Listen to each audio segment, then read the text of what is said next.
Ya, tidak semua sengketa-sengketa tanah pertanahan ini diselesaikan melalui peradilan. Ya, misalnya telah terjadi pengukuran tanah, salah ukuran, kita bisa menyampaikan kepada kantor pertanahan ataupun kanwil.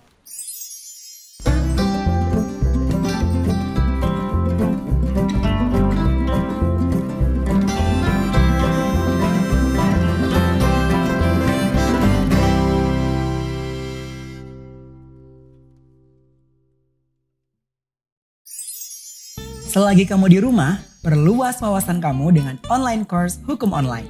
Platform pembelajaran hukum secara daring terbaru dari Hukum Online.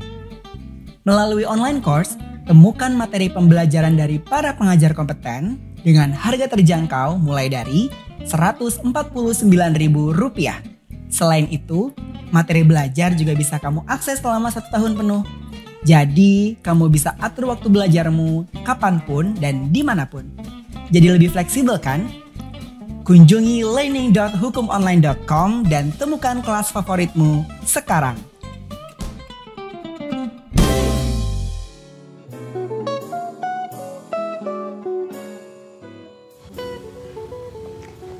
Halo semuanya, selamat sore. Selamat datang di Instagram Live Klinik Hukum Online bersama dengan WLP Law Firm.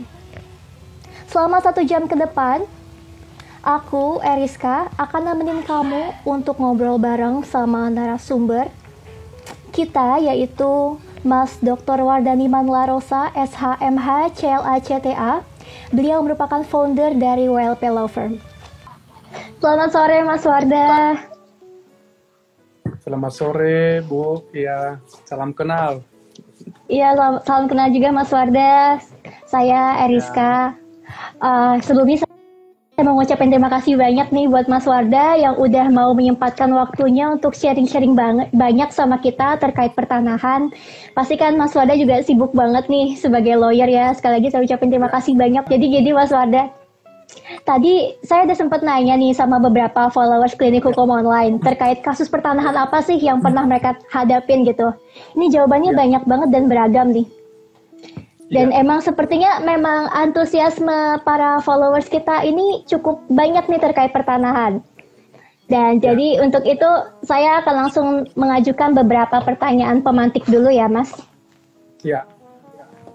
Kita mulai dari pertanyaan yang paling basic dulu deh, terkait dengan hak atas tanah. Jadi menurut Mas Warda nih, sebenarnya apa aja sih hak-hak atas tanah dan berapa lama keberlakuan masing-masing hak atas tanah tersebut menurut hukum pertanahan di Indonesia? Silakan Mas Warda. Oke, baik, terima kasih.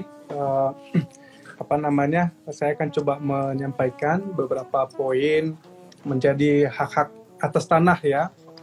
Sebenarnya untuk poin yang ini memang kita bukan ahli pertanahan sebenarnya, tapi karena berbagai macam kita nangani kasus-kasus mafia tanah, jadi rasanya ini perlu kita dalamin ya.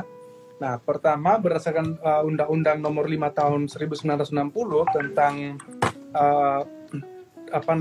dasar pokok agraria itu kan, dan juga peraturan pemerintah Nomor 40 Tahun 96 itu ada beberapa hak atas tanah gitu kan. Satu, hak milik.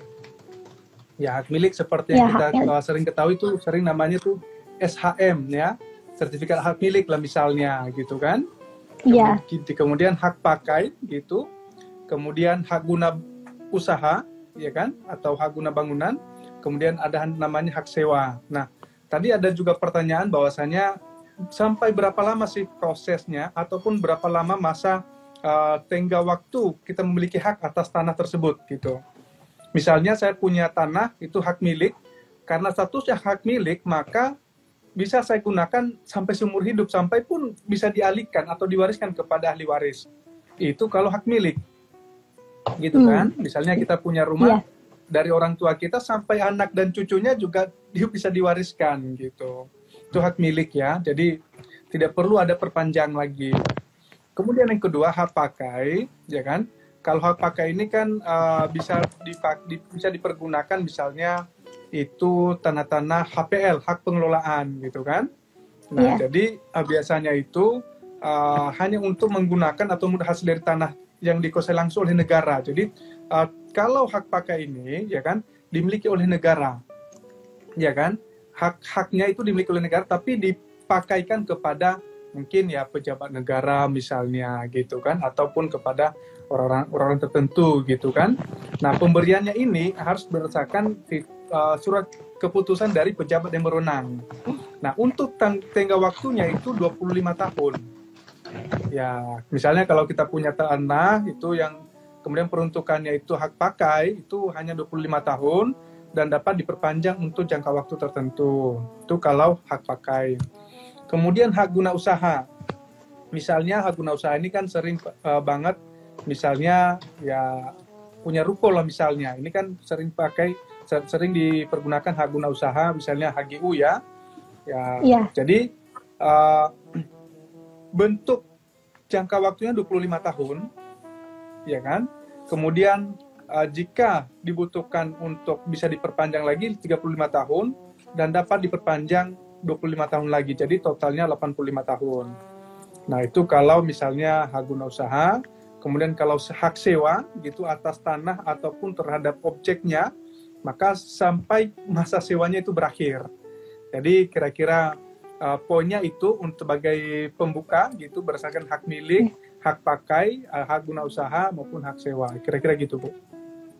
Baik, terima kasih banyak Mas Wardah. Jadi emang sebenarnya yang tadi ini adalah beberapa hak primer atas tanah ya, dan yang paling tertinggi itu memang hak milik ya. Hak milik itu hak tertinggi yang bisa dimiliki atas tanah. Betul, makanya dan mungkin terkadang juga dalam praktek itu kita beli satu unit, misalnya rumah, itu sifatnya masih HGB, ya kan? Nah, bisa kita tingkatkan menjadi hak milik. Jadi nanti bagi para para peserta hari ini, kalau udah punya masih sifatnya HGB gitu kan, nah ditingkatkan aja menjadi hak milik gitu. Iya, biar gak ada jangka waktunya ya Mas. Dan lebih menguntungkan juga, terutama kalau misalkan kita ini warga negara Indonesia gitu kan, pasti memang sudah pasti punya hak milik atas tanah ini gitu. Iya, benar. Baik, terima kasih banyak Mas Wardah. Baik Mas Wardah, kita lanjut ke pertanyaan kedua. Kalau tadi kita udah bahas terkait dengan hak-hak atas tanah nih. Nah, sekarang sebenarnya menurut Mas Wardah, kasus pertanahan seperti apa sih yang sering terjadi? Dan apakah penyelesaian perkara pertanahan, kasus pertanahan ini memang hanya dapat ditempuh melalui pengadilan? Iya. Jadi berkaitan dengan hal itu, kasus-kasus apa aja yang sering terjadi, banyak jenis-jenis kasus-kasus pertanahan yang sering kali terjadi maupun yang sering kami tanganin ya. Nah, yang perlu kita pahami dulu bahwa kita ini harus bisa memahami ada peraturan Menteri Agraria dan Tata Ruang atau Kementerian ATR itu di Permen 21 tahun 2020 memang ada konflik pertanahan ini dibagi atas 3 poin dulu. Yang pertama berkaitan sengketa pertanahan. Sengketa ini dapat dikatakan bahwa orang perseorangan atau badan hukum ataupun lembaga pemerintah ataupun lembaga apapun, tapi berdampak luas. Ya kan? Kemudian yang kedua, konflik pertanahan. Konflik pertanahan itu orang perseorangan, kelompok atau golongan organisasi, gitu kan? Tapi sudah berdampak luas. Yang pertama tadi tidak berdampak luas, tapi yang kedua ini berdampak luas. Kemudian yang ketiga adalah perkara pertanahan. Nah, kalau perkara pertanahan ini, ya kan, seringkali diselesaikan melalui peradilan.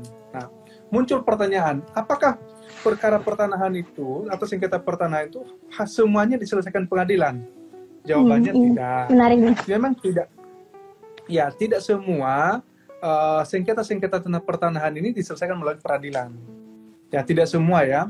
Karena ada di peraturannya itu, di Peraturan Menteri Agraria nomor 21 tahun 2020 tentang ya penyelesaian sengketa kasus pertanahan. Jadi, kalau misalnya terdapat misalnya salah ukuran, ya misalnya telah terjadi pengukuran tanah, salah ukuran, kita bisa menyampaikan kepada kantor pertanahan ataupun kanwil, ya ataupun tergantung level mana sertifikat itu terbit. Kalau memang level kanwil ataupun di kantor pertanahan, ya di situ kita mengajukan secara administratif dulu, iya kan, secara administratif. Iya. Nah, kemudian kalau memang secara administrasi sudah dilakukan, gitu kan, mungkin ada revisi waktu diukur, misalnya kita punya tanah 7.000 hektar, 7.000 meter. Ternyata setelah diukur itu cuman 6.500, ya kan? Nah, jadi kan ada selisih di situ. Nah, kita bisa mengajukan sanggahan kepada kantor pertanahan setempat untuk dilakukan revisi ataupun pengukuran ulang. Tidak jarang juga dalam satu kasus kita udah terbit sertifikat nih. Sudah terbit sertifikat misalnya 10.000 meter, misalnya ya. Iya. Kemudian ketika kita jual lagi ke orang lain, ya kan? Kemudian orang lain ini ketika diukur itu masih tetap 10.000 meter. Tetapi dalam perjalanan orang lain ini mengukur secara pribadi mengatakan berkurang 1.000 meter, tinggal 9.000 meter. Jadi itu bisa ditempuh lewat jalur sanggahan ataupun ke pengadilan, ya. Kalau itu berkaitan dengan ukuran. Nah, jadi kita minta kepada kantor pertanahan ya untuk melakukan pembatalan ukuran yang sudah ditetapkan sebelumnya. Jadi dikembalikan kepada ukuran yang sesungguhnya, kira-kira gitu. Nah, itu sifatnya itu karena terdapat cacat administratif lah namanya gitu kan. Itu sebagaimana diatur di dalam pasal 104 ayat 2 Peraturan Menteri Agraria tahun 99 ya, Permen BPN nomor 9 tahun 99. Jadi terdapat tuh cacat administrasi namanya. Nah, selain itu ya dapat juga kita lihat dari sisi kalau terjadi sengketanya ya bisa melalui mediasi. Nah, biasanya ini kan kalau terdapat ya dengan pihak lain. Ya, kita bisa melakukan mediasi kepada para pihak gitu kan, seperti apa. Karena terkadang gini, udah terjadi transaksi jual beli, sudah balik nama sama pembeli, tapi belum lunas-lunasan. Nah, kadang-kadang gitu. Karena saling percaya, ya, saling percaya, terjadi transaksi jual beli, dia janjikan dia kasih DP mungkin 75%, 25% nanti kalau udah balik nama, ternyata sudah balik nama belum juga dia lakukan pelunasan. Nah, sebenarnya itu kan sering kali terjadi, tapi sebenarnya itu tidak boleh sebenarnya, karena secara hukumnya begitu itu lakukan akta jual beli ya atau ketika melakukan penandatanganan AJB, maka saat itu dianggap lunas, udah clear. Tapi tidak jarang juga dalam lapangan karena udah saling percaya antara penjual dan pembeli, itu bisa melakukan pembayaran atau pelunasan di kemudian hari. Itu tergantung pembeli aja. Nah, kemudian dalam kasus-kasus yang sering kami tangani, yang sekarang lagi heboh kalau para audiens sering mendengar, itu ada namanya kasus Pak Dino Patijalal. Kebetulan kita adalah menarik ya. Iya. Kebetulan kita merupakan salah satu tim dari beliau ya. Modus-modus operandi nanti teman-teman bisa browsing lagi dan itu bukan lagi rahasia ya kan. Bahwasanya ada sertifikat orang tua dari beliau gitu, kemudian oleh oknum tertentu dipinjam seolah sebagai pembeli. Jadi modusnya seperti itu, seolah sebagai pembeli gitu kan. Nah, seolah sebagai pembeli, mulai sertifikat dulu, pengecekan sertifikat gitu kan, minjam data, identitas gitu. Ternyata mereka menggadaikan sertifikatnya. Bukan menggadaikan, tapi melakukan menggandakan sertifikatnya, maksud saya. Nah, jadi itu seringkali terjadi. Nah, kalau dilakukan penggandaan ataupun melakukan aspal ya, asli tapi palsu, maka ya itu mengandung unsur pidana. Ya, mengandung unsur pidana. Jadi itu perkaranya udah bergulir di Polda Metro Jaya dan oknum pelakunya sudah ditangkap. Nah, itu modus-modus yang sering kami alami. Ada juga modus lain gitu.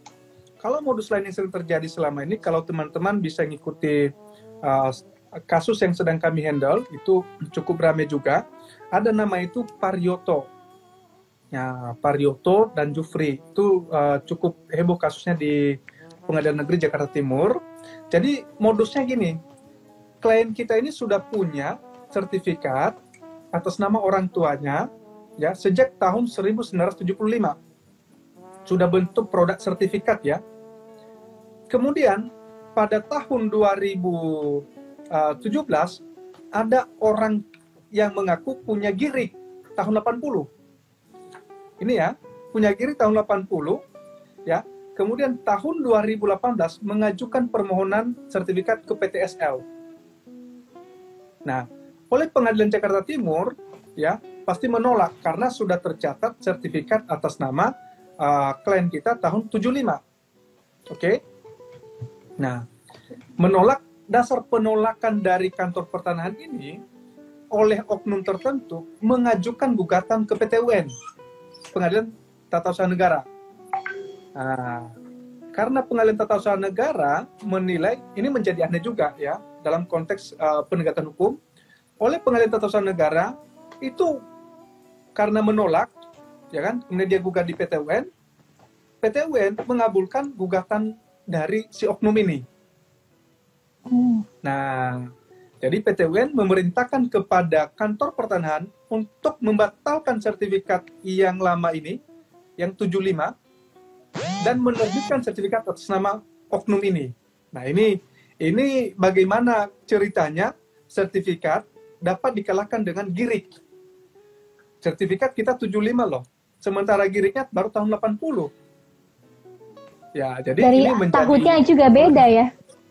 Beda. Dari tahunnya juga lebih dahulu Dari yang tahunnya. sertifikat juga kan 75. Iya. Jadi oleh karena itu dari sisi sampai bergulir ke Mahkamah Agung, kebetulan putusan Hakim Mahkamah Agung waktu itu memenangkan kita.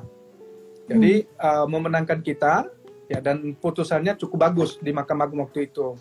Tetapi ini yang poin yang saya katakan bahwa seperti ini modus-modus yang dicoba dilakukan oleh para mafia tanah ya, yang bisa kita katakan seperti ini. Nah, kemudian ada lagi modus lain. Ini Teman-teman dicatat teman-teman.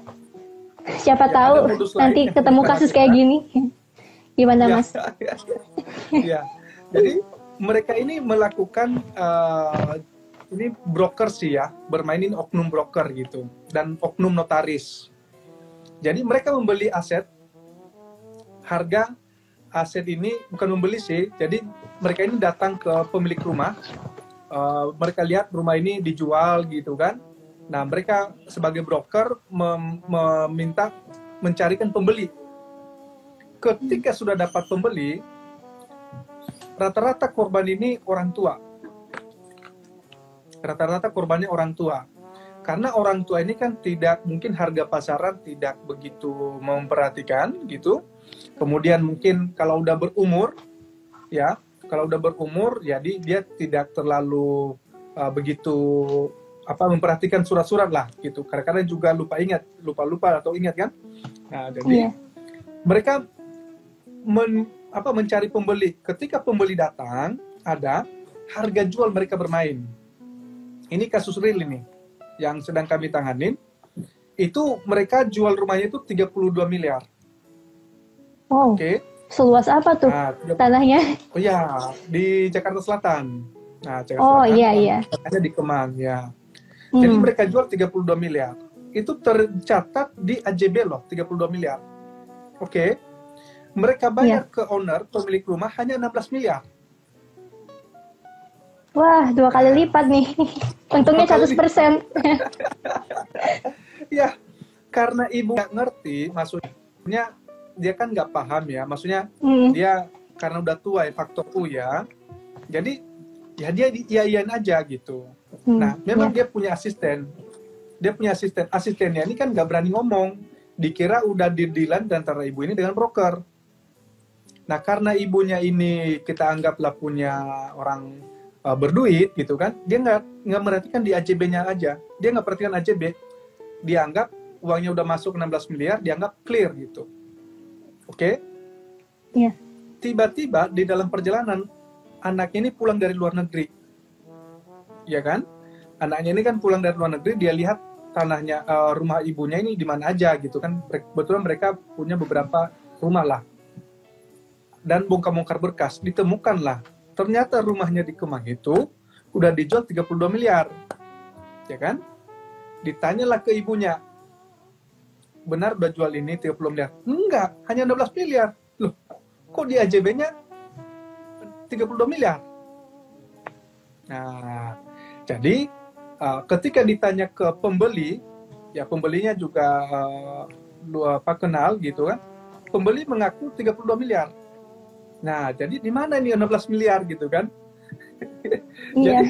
Jadi Aduh. selain kalau dikatakan fee broker, si broker ini juga sudah dapat fee lagi dari 16 miliar. 2%. Iya, benar. Nah, jadi menang banyak si oknum ini kan. Nah, jadi disinilah peran notaris bahwa dalam konteks transaksi jual beli itu harus fair, ya kan, harus fair. Jadi di sini notaris juga patut diduga ada bermain, kira-kira gitu. Dan ini modus-modus yang sering kami temukan di lapangan gitu, dan ya memang harus dilawan gitu. Nah, nanti ada trik-trik cara untuk menghindar dari para mafia tanah tersebut, kira-kira gitu, Bu. Oke, Mas Warda. Yang ketiga nih, masih berkaitan sama pertanyaan kedua. Jadi menurut Mas Warda, bagaimana sih strategi dan langkah hukum yang bisa diupayakan ketika kita berhadapan dengan mafia tanah ini? Ya, jadi gini, kalau kita melakukan ataupun berhadapan dengan mafia tanah, kita harus yakin dulu ya, bahwa sertifikat misalnya nih ya, dokumen yang kita miliki itu harus benar-benar real, ya kan? Harus benar-benar real dan memang ya sudah ada gitu. Dan sertifikat ini kita harus yakinkan bahwa ini bukan aspal, ya kan? Bukan aspal. Kenapa? Karena lawan kita ini adalah mafia tanah. Biasanya mereka bukan kerja sendiri loh. Nah, ini sudah sistematik mereka ini. Jadi punya tim sendiri. Jadi misalnya ada oknum notaris, ada oknum broker, ada oknum BPN, ya kan? Nah, jadi bagaimana cara kita bahwa kita harus bisa yakinkan dokumen yang kita miliki itu jangan sembarang kita kasih ke orang lain. Misalnya tadi sertifikat tanah dipinjam gitu, identitas kita dipinjam, ternyata mereka gadaikan. Kalau di Jakarta ini teman-teman biasanya tahu ada tempat untuk pembuatan dokumen-dokumen palsu-palsu gitu kan.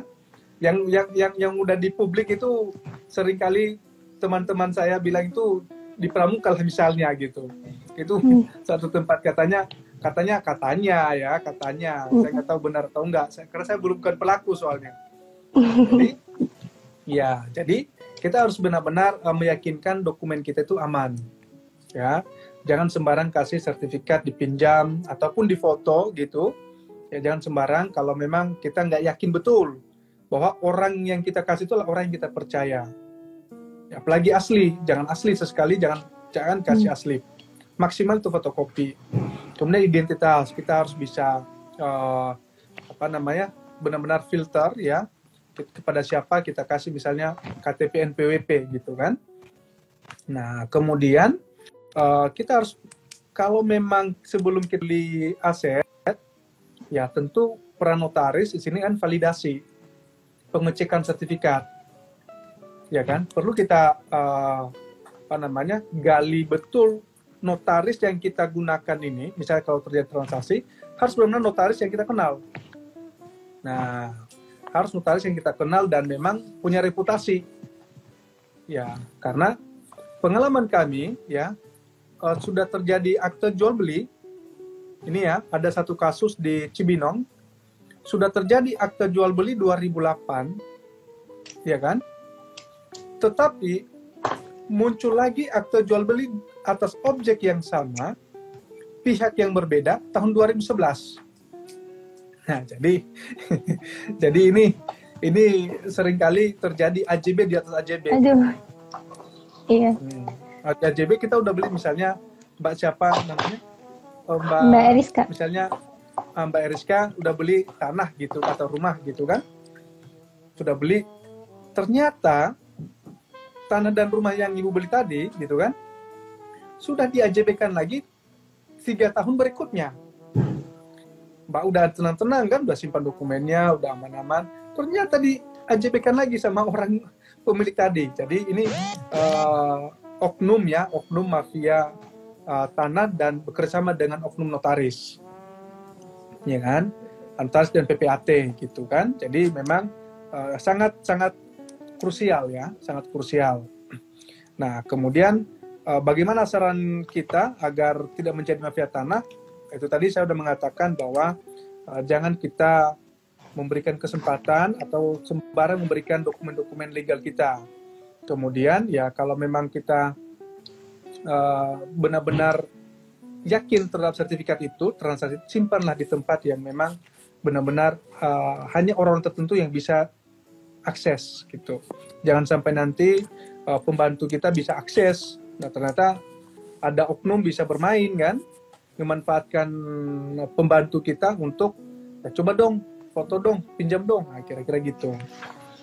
Ya gitu sih Bu, yang memang contoh-contoh kasus yang bisa kita sharingkan. Menarik nih, menarik banget. Dan emang Ya. benar-benar harus ini banget ya, harus hati-hati. Gak cuma dokumen pertanahan aja sih, tapi semua dokumen-dokumen penting kita. Karena kan banyak juga nih oknum-oknum yang menyalahgunakan data, dokumen untuk kepentingan pribadinya mereka juga ya. Iya, betul. Selanjutnya saya ingin membacakan beberapa pertanyaan yang sudah masuk dari followers Klinik Hukum Online. Oke. Ini mungkin akan menjadi pertanyaan yang paling banyak ditanya sama followers. Ini dari Dea Mitri. Jadi bagaimana sih sebenarnya prosedur untuk mengubah HGB menjadi hak milik? Ya, jadi gini. Silakan Mas Wada. Misalnya kita udah punya sertifikat HGB ya, hak guna bangunan. Ya. Ini kan misalnya rumah gitu kan, kita baru beli developer, itu kan kalau kita beli developer biasanya itu sifatnya HGB biasanya gitu. Nah, jadi ketika kita mau tingkatkan, tinggal kita sebenarnya, ini sih bisa kita urus pribadi, tapi agak sedikit repot, tapi lebih bagus kita melalui jasa notaris. Ya, saya sarankan notaris atau PPAT ya, notaris dan PPAT. Kami sarankan itu biarlah notaris lah atau dan PPAT yang ngurus gitu. Kita tinggal menyiapkan KTP dan NPWP kita, kemudian kartu keluarga. Ya, kalau udah berkeluarga ya KTP dan KTP suami istri gitu kan. Nah, jadi biarlah nanti itu notaris yang bisa nguruskan. Prosesnya itu sebenarnya kalau yang kami lakukan selama ini kerjasama terhadap notaris dan PPAT tidak begitu lama sih. Paling sebenarnya kalau cepat sebulan 2 bulan, paling lama 3 bulan udah jadi itu biasanya. Nah, kalau dikatakan proses kita mengurus sendiri ya tentu nanti ketika kita datang ke kantor pertanahan, maka tentu kan kita meminta formulir ya, formulir peningkatan hak dari HGB menjadi hak milik.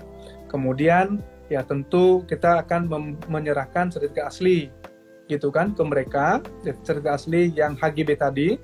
Kemudian kalau itu bentuk rumah gitu atau bangunan, tentu harus ada izin mendirikan bangunannya. Asli kita harus nunjukin ke mereka, ya ataupun nanti fotokopi. Kalau IMB ini fotokopi boleh. Kemudian itu tadi fotokopi KTP dan KK suami istri, ya kan? KTP suami istri kalau memang udah punya suami atau istri, tapi kalau single sih nggak ada masalah. Kemudian kartu keluarganya. Kemudian kita harus menyiapkan SPPT, PBB atau PBB-nya lah pada umumnya, fotokopi PBB-nya. Kemudian sertifikat tadi yang saya katakan tadi, kemudian ada biayanya BPHTB. Nah, artinya kita harus ada biaya resminya sih. Itu tidak terlalu mahal-mahal, tapi saya sarankan kepada publik yang ingin mau meningkatkan haknya, itu menggunakan jasa PPAT aja. Ya kan? Pejabat pembuat akta tanah itu karena itu PPAT kan ada juga notaris bisalah, jadi lebih tepatnya sih kita menggunakan jasa mereka aja ya, karena mereka spesialis, karena segala sesuatu kalau diserahkan kepada ahlinya akan menghasilkan hasil yang maksimal gitu. Betul banget Mas Wardah. Iya. Karena mereka emang udah setiap hari ini ya mengatasi permohonan-permohonan serupa juga, jadi lebih paham daripada kita. Iya, betul. Dan betul. lebih aman juga gitu ya secara hukum gitu, Betul. karena mereka tahu apa aja yang harus disiapin. Betul. Makanya nanti ketika kita kasih ke PPAT, kita harus mesti meminta tanda terima sertifikatnya. Dokumen-dokumen yang kita kasih ke PPAT-nya, kita harus minta tanda terima dari notarisnya, ya kan? Kalau lebih bagus lagi, gitu kita minta cover note bahwa dokumen sertifikat kita tadi sedang dalam proses pengurusan.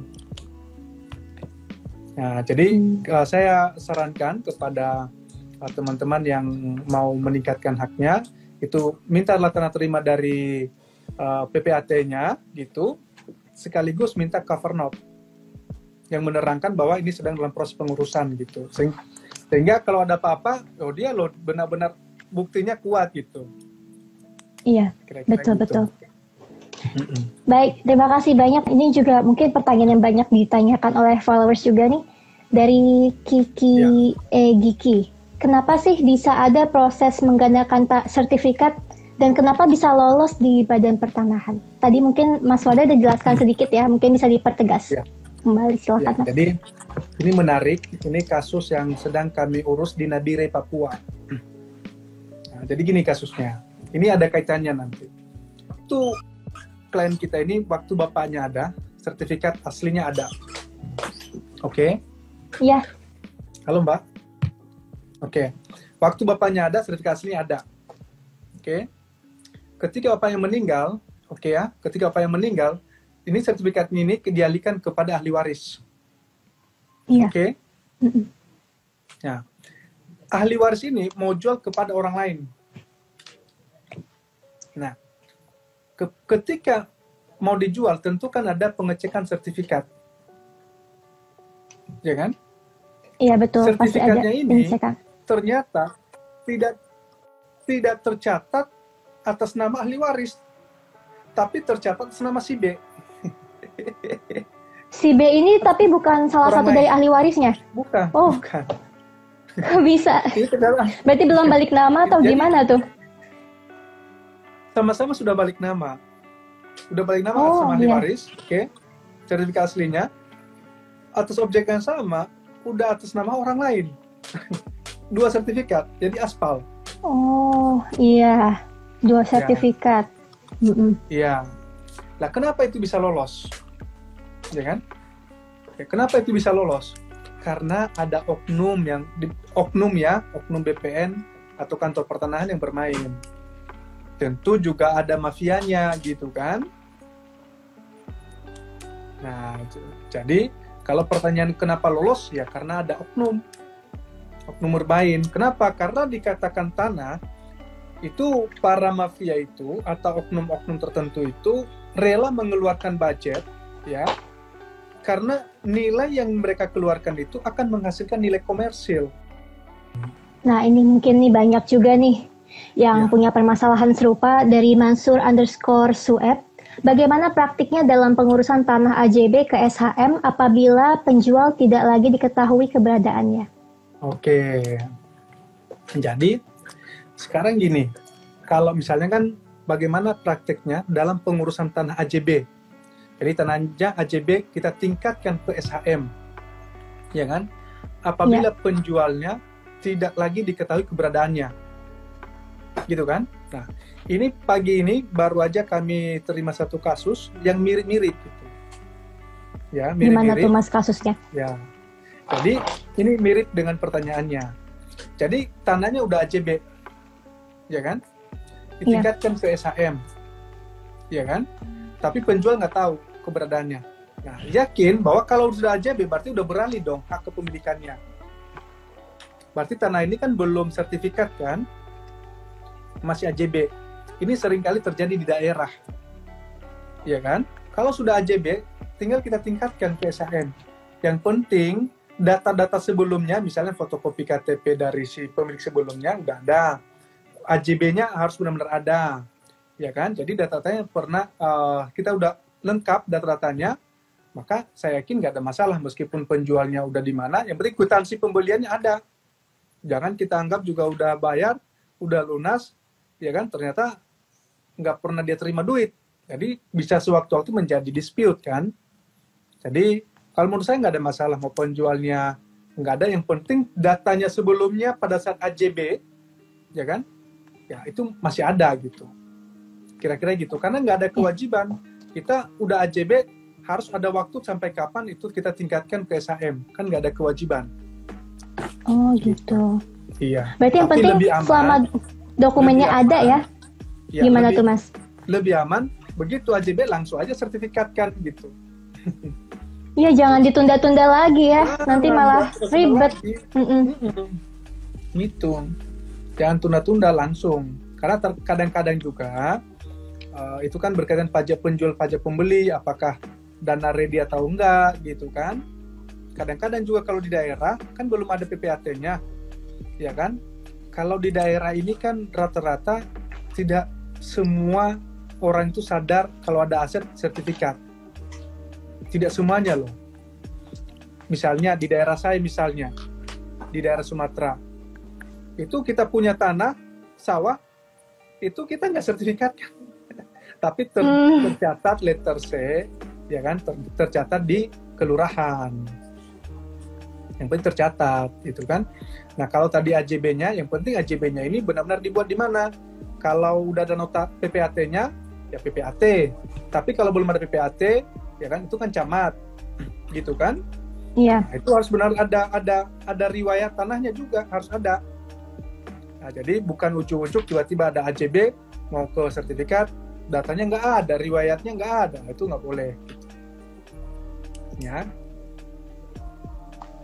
Berarti emang benar-benar dokumennya harus lengkap dan kalau bisa sih secepatnya ya diubah jadi SHM biar nggak pusing juga. Karena kan masih ada juga nih pajak-pajak yang harus dibayar dan segala macamnya. Mas Wardah, saya izin bertanya satu pertanyaan lagi dari followers Klinik Hukum Online. Mungkin ini yang terakhir nih. Kalau tadi kan kita baru bahas tentang tips bagaimana menangani atau menghadapi mafia tanah. Kalau ini lebih general lagi nih, pertanyaan dari Rahmat_za. Bagi tips hukum dong Pak dalam menangani perkara pertanahan. Ya, jadi ini sih sebenarnya menangani perkara pertanahan menurut saya hal yang sama aja ketika kita menangani kasus-kasus litigasi pada umumnya. Ya kan, itu sih tidak ada yang terlalu spesial, cuman kalau kita menangani perkara pertanahan yang jelas pertama itu kita harus tahu kasus posisinya dulu. Ya kan? Biasanya mempelajari masalah, biasalah gitu kan. Kemudian yang kedua, kita harus bisa memahami regulasi, aturannya, ya kan, mungkin tentang pendaftaran tanah kita harus bisa menguasai. Kemudian kita harus bisa berkoordinasi dengan pihak-pihak yang ada kaitannya dengan persoalan pertanahan kita. Misalnya notaris, itu kan, kita ngecek ke BPN, ya kan, sebelum memutuskan melakukan suatu hal langkah hukum, gitu kan. Nah, setelah menurut kita itu terdapat perbuatan melawan hukum, maka kita bisa menentukan apakah kita harus memilih mengajukan laporan polisi di kepolisian, ya kan, atau kita melakukan gugatan ke pengadilan. Nah, pengadilan mana? Nah, tentu kita lihat objek yang menjadi sengketa ini apa. Kalau objeknya yang disengketakan adalah sifatnya KTUN atau keputusan tata usaha negara, maka kita harus lari kepada pengadilan tata usaha negara. Ya kan? Kemudian kalau objeknya sengketa kepemilikan, ya kan, tidak mengandung unsur KTUN, maka kita lari kepada pengadilan negeri. Nah, gitu kan? Nah, jadi bagaimana sebenarnya yang paling tepat? Ya tergantung, tidak ada formulasi khusus, tergantung kasus posisi. Nah, kalau terdapat perbuatan melawan hukumnya, tinggal kita pilih mau pidana dulu atau perdata dulu. Tapi kalau kami sarankan, buktikan dulu pidananya. Nah, sehingga kalau pidananya terbukti maupun itu sebulan, yang penting terbukti perbuatan melawan hukumnya, ajukan ya gugatan kepemilikan atau PMH, ya kan, ke PN dengan bukti kuat tadi dari putusan pengadilan tadi yang udah inkrah. Nah, apakah itu harus seperti itu? Enggak juga, tergantung kasus posisi, tergantung dari trik dari masing-masing kantor hukum atau masing-masing lawyer. Tapi kurang lebih jalurnya itu bisa ke KTUN, pengadilan negeri, ataupun laporan polisi. Gitu. Kira-kira gitu. Baik, terima kasih banyak Mas Warda. Kalau bisa saya Ya. simpulkan, berarti yang paling penting ini adalah memahami betul-betul kasus posisi dari perkara Ya. pertanahan tadi ya. Iya, Biar kita betul. tahu nih objeknya itu sebenarnya apa sih. Kalau misalkan objeknya berkaitan sama keputusan TUN itu baru ke PT UN, ke peradilan Ya. TUN. Tapi kalau misalkan ternyata berkaitan dengan kepemilikan tanah itu baru ke pengadilan negeri atau peradilan umum Ya. gitu ya. Ya. Terus saya tambahkan poin penting kalau Ya. ke PT UN ini. PT UN ini kan ada masa daluarsanya ya.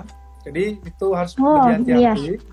Ya, kalau masa daluarsa dari KT UN ini kan kalau kita mengajukan gugatan ke TUN ya, maka dasarnya itu harus 90 hari sejak kita mengetahui atau diterbitkannya suatu objek KT UN. Itu kalau kita mengajukan ke PT UN, jangan sampai nanti ketika kita udah mengajukan gugatan ke PT UN, kita di NO karena udah melewati masa daluarsa gitu kan. Nah, jadi itu kalau kita mengajukan ke KT UN itu 90 hari sejak diterimanya atau diumumkannya dari KT UN. Nah, itu kalau kita masuk memilih ke pengadilan tata usaha negara. Kemudian kita harus melihat kalau memang misalnya 5 tahun gitu kan, maka kalau kita lihat dari sisi pengadilan negeri, maka bisa diajukan sejak 5 tahun sejak terbitnya sertifikat itu sendiri. Jadi itu harus hati-hati. Kita harus bisa melihat secara umum ya. Kita harus menguasai itu diatur, nanti teman-teman bisa membaca di Peraturan Pemerintahan Nomor 24 Tahun 97 tentang pendaftaran tanah. Nah, tentang berkaitan dengan tenggang waktu 90 hari tadi, itu di situ udah diatur di pasal 55, ya kan? Di pasal 55 tentang PT UN, ya, pengalihan tata usaha negara, dan kalau berkaitan dengan masa waktu tadi 5 tahun tadi bisa dibaca di pasal 32 ayat 2 Undang-Undang 24 tahun 97 tentang pendaftaran tanah. Jadi bisa nanti teman-teman bisa browsing. Gitu. Baik, terima kasih banyak Mas Warda. Jadi teman-teman kalau misalkan ada kasus pertanahan nih atau ada indikasi ada masalah, jangan lupakan ada daluarsanya juga ya, 90 hari dan tadi kalau ke PN 5 tahun. Iya. Baik, terima kasih banyak Mas. Jadi saya coba tambahkan lagi, ini 90 hari Oh ya, sejak silakan. Nah, tapi ada trik dari masing-masing lawyer. Kadang-kadang udah terbit beberapa tahun yang lalu, misalnya setahun atau udah melebihi 90 hari, tapi dia bisa bersurat ke BPN, ya kan? Seolah-olah dia baru tahu sejak BPN itu nanti membalas suratnya. Nah, nanti bisa diperdalam lagi di pengadilan di Petun ya, atau di pengadilan tata usaha negara, bisa dipertajam lagi. Kalau tadi masa daluarsa 5 tahun tadi adalah sejak terbitnya sertifikat tadi. Artinya selama 5 tahun ini nggak ada gugatan, nggak ada masalah, ya kita anggap itu udah kuat gitu. Kita udah kuat. Jadi itu diatur di PP 24 tahun 97 tentang pendaftaran tanah. Jadi teman-teman nanti boleh di browsing gitu lebih lanjut. Terima kasih banyak teman-teman untuk antusiasmenya, dan saya juga minta maaf karena tidak bisa membacakan seluruh pertanyaannya karena emang banyak banget dan waktunya terbatas. Dan tapi emang seru banget sih Mas tadi ngobrolin tentang perkara pertanahan. Asik banget. Oh, jadi saya tahu nih prakteknya tuh ternyata kayak gini permasalahan-permasalahannya. Sekali lagi saya ucapkan terima kasih banyak nih untuk Mas Warda atas kesempatannya. Dan mungkin sebelum kita tutup, mungkin ada closing statement dari Mas Warda. Oke, baik. Terima kasih banyak juga dari Mbak, siapa tadi? Saya lupa ini. Mbak Eriska, Mbak Mas. Julia. Hah? Eriska, ya. Eriska, Program Hukum Online. Jadi dari sisi kita tadi udah berjalan dengan baik. Nah, cuman dari sisi saya, ya, dari sisi kita berkaitan dengan mafia tanah, ya, jadi saya sarankan teman-teman, ya, teman-teman harus bisa lebih berhati-hati lagi, ya, berhati-hati lagi kalau menghadapi suatu persoalan tentang tanah, ya, apalagi kalau dikatakan sertifikatnya ini udah ya udah beralih ke tangan orang lain gitu, dan ya udah menjadi aspal lah. Nah, jadi itu udah sangat susah nanti ketika kita melakukan legal action atau melakukan suatu tindakan hukum, ya, karena melibatkan pihak yang banyak. Sehingga kalaupun teman-teman punya aset maupun orang tua dimanapun, ya, langsung ditempati itu aset, jangan sampai kosong. Ya, kenapa? Karena kadang-kadang ada orang lain masuk, ya kan, ternyata tidak mau keluar dan lama-lama membuat sertifikat karena seolah-olah rumah atau tanah tanpa penghuni. Nah, jadi kami sarankan kalau punya aset tanah itu segera ditempati aja, ataupun kita meminta orang untuk menggarap atau kita berikan izin garap terhadap seseorang kalau sifatnya itu tanah dalam bentuk ya tanah kosong, ya, bisa izin kepada penggarap. Kalau rumah kita sewakan, atau kita tempati, biar jangan ada orang lain menguasai. Nah, kemudian itu berkait sertifikat tetap kita jaga dengan baik. Kemudian kalau terdapat satu sengketa tanah, maka kita harus bisa memilih-milih menguasai kasusnya seperti apa. Ya, jangan sampai kita salah langkah, ya, dalam mengambil suatu legal action. Harusnya ke PT UN, ke Pengadilan Tata Usaha Negara, tapi kita pilih ke pengadilan negeri. Kita anggap sengketa kepemilikan, iya kan, atau perbuatan melawan hukum. Nah, sementara harusnya itu ke Pengadilan Tata Usaha Negara. Demikian sebaliknya, ya, harusnya ke pengadilan negeri, tapi kita pilih ke PT UN. Nah, jadi itu nanti biasanya Pengadilan Tata Usaha Negara maupun pengadilan negeri akan mengeluarkan putusan berupa NO atau tidak dapat diterima karena berkaitan dengan kewenangan absolut dari suatu peradilan. Nah, jadi itu saya sarankan kepada teman-teman lebih berhati-hati lagi, dan saya sarankan bagi teman-teman ataupun publik yang sudah punya sertifikat. Kalau sertifikat hak milik itu nggak ada masalah. Kalau sertifikat tadi hak pakai, hak guna usaha, guna bangunan, itu tolong dicek lagi. Itu masa berlakunya udah selesai atau belum? Nah, iya nih, biasanya. Nah, jangan sampai kita lalai, ya, ternyata sudah daluarsa, kita nggak perpanjang. Nah, jadi saya sarankan coba dicek lagi, gitu kan, diulang, udah selesai. Kalau belum selesai itu aman, tapi dicatat, diingat-ingat. Kalau udah selesai, segera itu lakukan perpanjangan kepada kantor pertanahan. Jadi jangan sampai hak kita udah kita kuasai bertahun-tahun hilang begitu aja, kira-kira gitu. Angus deh haknya, benar-benar. Nah, jadi baik. Itu aja, dan tadi penyelesaiannya itu tidak harus melalui litigasi, non litigasi juga bisa diselesaikan, tapi tergantung bobot kasusnya, ya, tidak semuanya. Ya. Gitu. Oke, gitu baik. aja closing statement dari saya. Terima kasih Bu Eriska gitu. Baik, terima kasih banyak Mas Wardah atas closing statement-nya. Sekali lagi saya ucapkan terima kasih banyak. Kalau misalkan nih ada followers Klinik Hukum Online yang mau bertanya atau berkomunikasi dengan Mas Wardah, boleh nggak nih Mas setelah acara boleh. ini mungkin? Boleh. Bisa lewat mana nih Mas? Oke, nanti mungkin lewat Instagram. Instagram boleh, gitu kan. Kalau Instagram kami ada Instagram WLP Law Firm, ya. Nanti WLP Law Firm ya? Ya, @WLP Law Firm, atau bisa ke kantor kami juga di WLP Law Firm di Wisma Kodel Kuningan, lantai 9, di Jalan HR Rasuna Said, Kafling B4, Kuningan, Jakarta Selatan. Baik, terima kasih banyak Mas Wardah. Jadi buat teman-teman yang mau bertanya atau konsultasi terkait masalahnya, bisa langsung ke Instagramnya WLP Law Firm atau bisa langsung datang ke kantornya juga.